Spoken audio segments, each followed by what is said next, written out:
Hello friends, welcome back to scan scholars. And आज हम बात करने वाले हैं टाइप्स ऑफ ईबीआरटी मशीन्स के बारे में। So let's radiated with knowledge. तो जो ईबीआरटी मशीन्स के बारे में आज हम डिस्कस करने वाले हैं, जिसे हम एक्सटर्नल बीम रेडिएशन थेरेपी के नाम से भी जानते हैं, तो इसमें डिफरेंट डिफरेंट टाइप्स की मशीनें यूज होती है हमारे डिपार्टमेंट के अंदर। ठीक है। और जो जितने भी अलग अलग टाइप्स की जितने भी मशीनें हैं, इनका एक अपना यूनिक रोल होता है। तो आज हम इन्हीं को वन बाय वन डिस्कस करेंगे। तो सबसे पहले हम इसके ऑर्थो वोल्टेज यूनिट से स्टार्ट करेंगे एंड इसके अंदर कौन कौन से कंपोनेंट्स आते हैं, इनके प्रिंसिपल, हिस्ट्री, इन सारी चीज़ों पे हम डिस्कस करेंगे। ठीक है। तो सबसे पहले हम इसके नोट के बारे में समझ लेते हैं कि एक्चुअली में होती क्या है। ये जो टाइप्स ऑफ ईबीआरटी मशीन्स होती है ना, ये एक्चुअली हमारे डिपार्टमेंट में इनका यूज़ क्या होता है। Each machines varies in energy type and is selected based on the tumor depth, tumor location, and precision needed. Together, they ensure targeted treatment while protecting the healthy tissues. तो हर ईबीआरटी machine में अलग अलग energy type पे काम करती है। तो जितने भी अलग अलग डिफरेंट डिफरेंट टाइप्स की ईबीआरटी मशीन्स है ना, इनका जो एनर्जी का लेवल होता है वो सबसे डिफरेंट होता है। ठीक है। और ये अलग अलग एनर्जी लेवल पे काम करती हैं। जैसे कुछ लो एनर्जी एक्सरेज यूज़ करती हैं और कुछ हाई एनर्जी फोटॉन्स या प्रोटॉन्स को यूज़ होता है। एंड इनका सिलेक्शन मेनली ट्यूमर की डेप्थ, लोकेशन और कितनी प्रिसीजन चाहिए उस पर भी डिपेंड करता है। एंड जो सरफेस ट्यूमर्स के लिए हम जो सबसे बेस्ट मशीन जो हम यूज़ करते हैं वो हमारा ऑर्थो वोल्टेज यूनिट ही होता है। ठीक है। जबकि डीप सीटेड कैंसर्स के लिए, जैसे कि अगर बॉडी के डेप्थ में अगर कोई कैंसर सेल्स है, तो उसके लिए लीनैक है, जिसे हम लीनियर एक्सेलेरेटर के नाम से भी जानते हैं, जो डायरेक्टली क्या करता है, एक्यूरेटली हमारे ट्यूमर को टारगेट करता है। ठीक है। एंड उससे हमारे जो सराउंडिंग के जो हेल्दी टिश्यूज होते हैं वो भी सेफ रहते हैं। ठीक है। तो ये सारी मशीन्स मिलकर एक पावरफुल रेडिएशन ट्रीटमेंट के सिस्टम को बनाती है, जो हर टाइप के कैंसर्स के केस को पर्सनलाइज्ड तरीके से ट्रीट कर सके। ठीक है। तो इन्हीं सीक्वेंस में जैसे कि सबसे पहले ऑर्थो वोल्टेज यूनिट, फिर लिनैक, फिर cobalt 60 unit, gamma knife, cyber knife and proton therapy system, ये सारी हमारी ईबीआरटी मशीन्स हैं, जिसे हम पेशेंट के ट्यूमर को डोज हम बॉडी के बाहर से देते हैं। ठीक है। तो सबसे पहले आज की इस वीडियो में हम ऑर्थो वोल्टेज यूनिट के बारे में डिस्कस करेंगे। तो सबसे पहले हम इसके इंट्रोडक्शन पे बात करते हैं। Ortho voltage radiation therapy is a type of external beam radiation treatment that uses low energy X-rays, typically in the range of 100 to 500 kilo volts. तो जो ऑर्थो वोल्टेज रेडिएशन थेरेपी होती है ना, ये एक टाइप की हमारी ईबीआरटी मशीन है। मतलब कि एक्सटर्नल बीम रेडिएशन थेरेपी है, जो हमारे लो एनर्जी एक्सरेज का यूज़ करती है एंड कैंसर का ट्रीटमेंट करती है। ठीक है। और जो इसमें जो एनर्जी यूजुअली हम यूज़ करते हैं वो हमारा 100 to 500 किलो वोल्ट्स की रेंज में होता है। और इस रेंज की रेंज को हम ऑर्थो वोल्टेज इसलिए कहा जाता है क्योंकि ये सुपरफिशियल ट्यूमर्स या जो भी हमारे स्किन कैंसर्स होते हैं उनको ट्रीटमेंट में सबसे बेस्ट जो हमारी मशीन होती है वो हमारा ऑर्थो वोल्टेज यूनिट होती है। एंड इसको ऑर्थो वोल्टेज यूनिट हम इसलिए बोलते हैं क्योंकि ये सुपरफिशियल 50 to 100 किलो वोल्ट और मेगा वोल्टेज, मतलब कि less than 1 mega electron volt के बीच के रेंज में ये वेरी करती है। ठीक है। These X-rays are called ortho voltage because they fall between superficial and mega voltage energy levels. ठीक है। तो इसमें हम ऑर्थो वोल्टेज को इसलिए भी कहा गया है क्योंकि ये हमारी जो सुपरफिशियल जो हमारी स्किन पे जो कैंसर्स होते हैं, इनकी एनर्जी जो होती है ना, जो रेडिएशन हम ट्रीटमेंट करने के लिए यूज़ कर रहे हैं, उनकी एनर्जी हमारी किलो वोल्ट से लेके 1 मेगा इलेक्ट्रॉन वोल्ट के बीच में रहती है। ठीक है। This therapy is most effective for shallow tumours usually up to 3 centimetre deep, such as skin cancer, keloids and some benign conditions.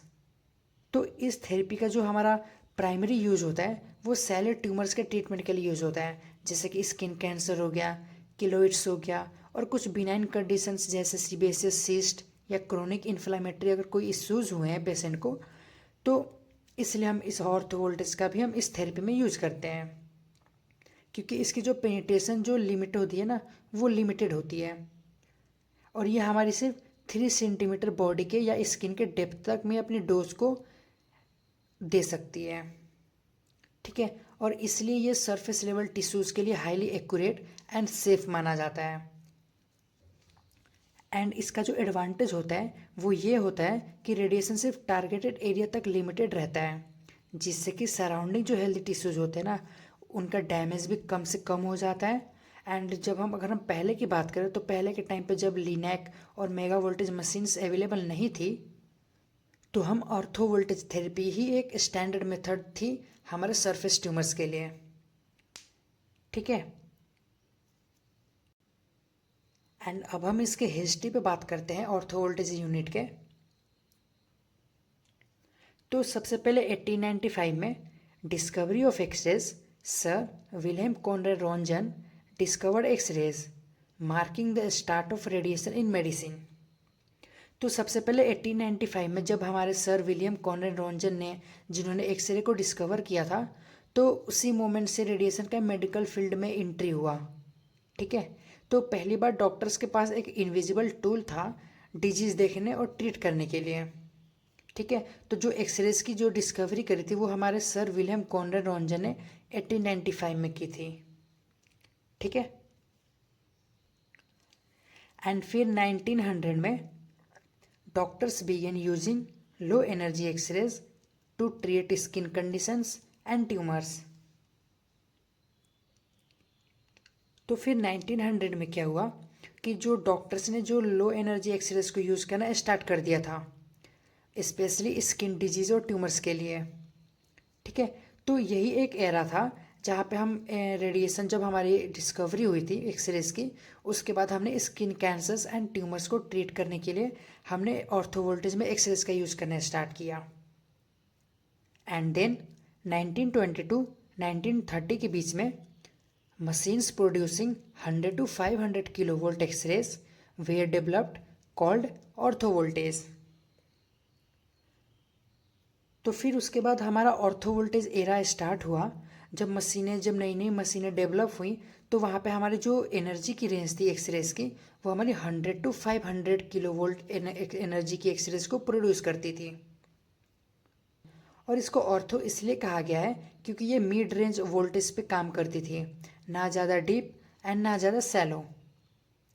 ठीक है, एंड उसके बाद आया 1940 to 1950 में ortho voltage machines became standard for treating superficial cancers. तो ortho voltage machine ने hospital में एक स्टैंडर्ड ट्रीटमेंट का रोल ले लिया था। मतलब कि जितने भी उस टाइम पे कैंसर पेशेंट को हो रहे थे, उस टाइम पे हमारा जो एरा चल रहा था ना ऑर्थो वोल्टेज का, वो सब ऑर्थो वोल्टेज ने ही खुद के ऊपर ले रखा था, क्योंकि जितनी भी सारी ट्यूमर्स होती थी ना सुपरफिशियल स्किन्स में, वो सारी हमारी ऑर्थो वोल्टेज मशीन से ट्रीट होती थी। खासकर स्पेशली हमारे सुपरफिशियल जो कैंसर्स होते थे वो। एंड ये थेरेपी पेनलेस थी और नॉन इन्वेसिव भी होती थी। एंड देन उसके बाद हमारा आया 1950। High energy lynx and cobalt 60 units replaced ortho voltage for deep tumours. तो 1950 में क्या हुआ, जैसे ही कोबाल्ट 60 और लीनियर एक्सेलरेटर, जिसे हम लिनेक भी कहते हैं, तो ऑर्थो वोल्टेज का रोल डीप ट्यूमर्स के लिए कम होने लगा, क्योंकि नए नए मशीन्स हमारे डेवलप होना स्टार्ट हो गए। ठीक है, और ये डीपर टिश्यूज़ तक रेडिएशन पहुंचा सकते थे, जैसे कि लिनेक और कोबाल्ट 60 मशीन्स। ठीक है, तो इसलिए धीरे धीरे ऑर्थो वोल्टेज का जो एरा था वो कम होने लगा। एंड उसके बाद लिनेक और कोबाल्ट 60 ने अपना ट्रीटमेंट में, क्योंकि ये सुपरफिशियल ट्यूमर्स को भी डोज दे सकता है, एंड डीप, अगर कोई डीप टिश्यूज़ में, अगर ऑर्गन्स में या किसी बॉडी पार्ट्स में अगर डीप में ट्यूमर्स प्रेजेंट है, तो ये उनको भी ट्रीट कर सकता है। ठीक है, एंड अगर नाउडेज की बात करें तो still used for surface lesions like skin cancer and keloids in some centres. तो ऑर्थो वोल्टेज थेरेपी का यूज़ लिमिटेड हो चुका है, लेकिन अभी के स्किन कैंसर्स के लिए कहीं कहीं पे या केलोइड्स और कुछ बिनाइन कंडीशंस के लिए सिलेक्टेड कैंसर सेंटर्स में ये ऑर्थो वोल्टेज का यूज़ होता है। ठीक है, आज के टाइम पे भी ऑर्थो वोल्टेज यूनिट जो होती है ना, जो हमारी ऑर्थो वोल्टेज मशीन है, इनका यूज़ डर्मेटोलॉजी क्लिनिक्स में होता है। जैसे कि कॉस्मेटिक स्कार्स ट्रीटमेंट की अगर कहीं पे डिमांड है तो वहाँ पे आपको ऑर्थो वोल्टेज मशीन भी मिलेगी। ठीक है, और ऑर्थो वोल्टेज हमारी ईबीआरटी मशीन है जिसे हम एक्सटर्नल बीम रेडिएशन थेरेपी भी कह रहे हैं। वो इसलिए कह रहे हैं इसको क्योंकि जो हमारी बीम है वो हमारे बॉडी के पेशेंट के बाहर से जा रही है पेशेंट को। ठीक है, अगर कोई भी डोज, अगर रेडिएशन डोज अगर कैंसर ट्यूमर्स को अगर पेशेंट को जा रही है वो भी आउटसाइड द बॉडी, तो हम उसे एक्सटर्नल बीम रेडिएशन थेरेपी के नाम से जानते हैं, जो कि हमारा ऑर्थो वोल्टेज मशीन है, जो कि हमारा ईबीआरटी मशीन है। तो आज की वीडियो में हमने इसके इंट्रोडक्शन एंड हिस्ट्री पर डिस्कस किया, एंड इसके नेक्स्ट वीडियो में हम इसके आगे डिस्कस करेंगे कि इसके कंपोनेंट्स कौन कौन से होते हैं एंड प्लानिंग कौन कौन सी होती है।